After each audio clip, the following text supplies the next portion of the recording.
લોકશાહીની અંદર તમારી ખુરશી જેટલી મોટી, તમારું પદ જેટલું મોટું, તમારું જવાબદારી જેટલી મોટી ને એટલા જ તમારે વિનમ્ર હોવું જરૂરી હોય છે.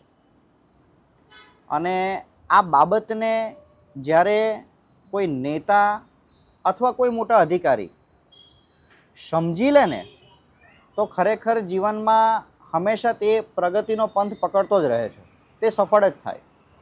કારણ કે આ મૂલ્ય છે.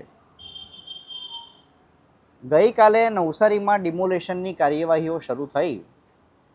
કોન્વેન્ટ સ્કૂલની બાજુમાં જ્યારે ડિમોલેશન ચાલુ હતું, એ ડિમોલેશન દરમિયાન પારસી અગ્રણી યસદી અંકલ અને નવસારી મહાનગરપાલિકાના મેયર વચ્ચે ઘણી મોટી તૂતા થઈ ગઈ.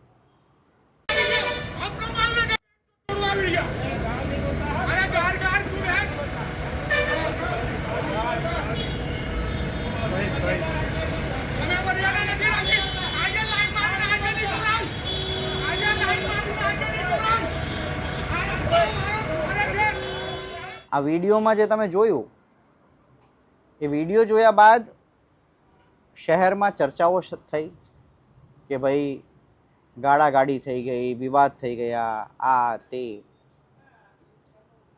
અને જ્યારે આવી ઘટનાઓ થાય, જે વ્યક્તિ ચૂંટાઈને મેયર બન્યો હોય, જે વ્યક્તિ સવારે 7 વાગે ઉઠીને શહેરની પરિક્રમા કરવાની શરૂ કરે, સાંજ સુધી કામ કરે, તેને કોઈ જાહેરમાં ગાળો ભાંડી દે અને એ વ્યક્તિ પાછો તમામ રીતે કેપેબલ છે એવા વ્યક્તિને ગાળો ભાંડી દે, એટલે કે મેયરને કોઈ ગાળો ભાંડી દે, તો પછી પ્રાથમિક દ્રષ્ટિએ આપણા સૌને એક જ વિચાર આવે કે હવે કાર્યવાહી થશે. કારણ કે ઓન રેકોર્ડ છે. યસદી અંકલની બી વેદના શું હશે, એ કઈ પરિસ્થિતિમાં હશે, કઈ માનસિકતામાં હશે, કેટલા પ્રેશરાઇઝ થયા હશે, કે કેટલા ઇમોશનલ થઈ ગયા હશે. હું અહીં કોઈ પણ વ્યક્તિનો પક્ષ નથી લેતો, પરંતુ હું અહીંયા પક્ષ લઉં છું વિનમ્રતાનો. કે મેયર જેવી વ્યક્તિએ આ બધું જતું કરીને તેઓ સીધા આજે યસદીભાઈના ઘરે પહોંચી ગયા, દિલ ખોલીને એમની જોડે વાત કરી, અને વાત કરતાં કરતાં જે કોઈ વચ્ચે ગેરસમજો થઈ હતી તે દૂર થઈ ગઈ. અને પાછો અશોકભાઈએ જાતે જ પોતાના સોશિયલ મીડિયા ઉપર આ પોસ્ટ નાખી.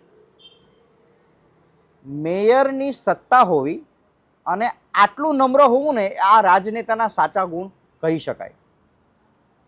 બાકી અત્યારે તો પેલો પેજ પ્રમુખ પણ હોય ને, તો ગાડીમાં મોટી પ્લેટ લગાવી દે ને એવો વટ મારે, જાણે કે પ્રધાનમંત્રી એના સામે નાના, જાણે કે એના સામે મંત્રીઓ પણ નાના એમ.